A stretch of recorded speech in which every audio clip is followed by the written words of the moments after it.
Hello ভিয়াস, আমি আপনাদের মাঝে আজকে কিছু কথা বলবো যে বাংলাদেশে খুলনা মেল সম্পর্কে আমরা যে ধারণা বুঝতে পেরেছি যে মেল সম্পর্কে কি ধারণা দিয়েছে সে সম্পর্কে।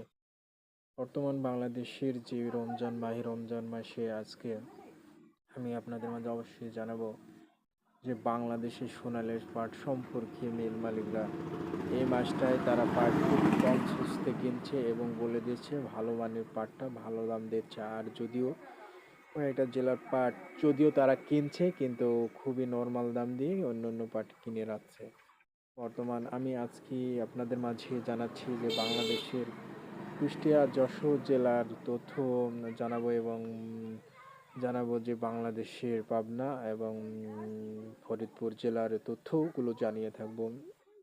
চারটি জেলার তথ্য জানাবো কিন্তু বাংলাদেশের যে খুলনা ঝুট মেল সম্পর্কে তারা বলছে এখন আমাদের পাট কেনার কোনো চাহিদা নাই, আমরা এখন পোশাক বা পাট সেল করে যেগুলো সুতা এবং ভালো ভালো পণ্যের যে পোশাকগুলো তারা সেল দিচ্ছে এবং ভালো ভালো সুতাগুনা তারা তৈরির মাধ্যম দিয়ে এখন বেচা কেনাতে তারা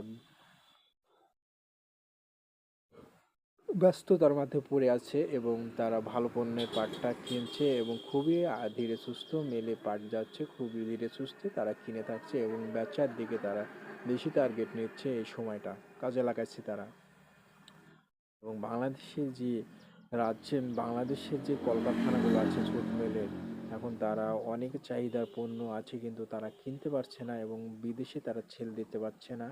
কারণ নির্বাচন সামনে রেখে যদিও তারা পাট কেনা বেচা করে, তারা নির্বাচন নিয়ে ভরসা পাচ্ছে না, দেশকে নিয়ে তারা ভরসা পাচ্ছে না বড় বড় বিজনেসম্যান ভাইরা, এবং তারাকে ট্যাক্স দেওয়ার মতন সামর্থ্য রাখতে পারছে না, এজন্য তারা পাট কিনছে না। এবং বিদেশে যদিও পাটগুলো সরাসরি তারা যদি রপ্তানি করে দিত, বিদেশে যদি বিক্রয় করে দিত, তাহলে অবশ্যই তারা কেনার পর বেশি চাহিদা থাকতো। আমরা জানতে পারছি যদিও বিদেশের চাহিদা অনুযায়ী কম থাকে, তাহলে তারা কিভাবে কিনবে একথা জানিয়েছে। বর্তমান আমরা জানতে পারছি যে বিদেশে যদিও তাদের বেশিরভাগ বেচাকেনা থাকতো, তাহলে অবশ্যই তারা কিনতে বেশি দাম দিয়ে তারা পোশাকগুলো তৈরি করতো এবং পোশাকগুলো ছাপড়া দিত। বড় বড় গার্মেন্টস ভাইরা হতাশ হয়ে গেছে, তারা জানছে যে পাটের দাম আবারও বাজার কমবে এবং বড় বড় গার্মেন্টস আলা ভাইরা তারা পোশাক এর দাম বাড়তি, কিন্তু পাটের বাজার বাড়তি না এ কথাও জানাচ্ছে সাধারণ ব্যবসায়িক ভাইরা এবং সাধারণ চাষি ভাইরা জানিয়েছে বাংলাদেশের কুষ্টিয়া জেলার পাট 2800-2900-3000-এর মধ্যেই পাওয়া যাচ্ছে। এখন যশোর জেলায় এত কমের বাজার কমতি বাজার, যশোর জেলার পাটের বাজার এরমই আছে 2800-2900-3000-এর ভিতরে, কিন্তু ফরিদপুরের জেলায় 3500-4000-এর ভিতরে পাট কেনা বেচা হচ্ছে। ফরিদপুরে ভালো লেভেলের পাটটা এখনও দাম ভালো দিচ্ছে। বর্তমান মিল মালিকরা ভাইরা বলছে যে পাট এখন কেনা বেচা অফ থাকলেই ভালো হবে, এ কথাও জানিয়েছে মিল মালিক ভাইরা যে পাট কেনা বেচা অফ থাকলে ভালো হবে এ কথা জানিয়েছে বাংলাদেশের যারা মিল মালিক ভাইরা।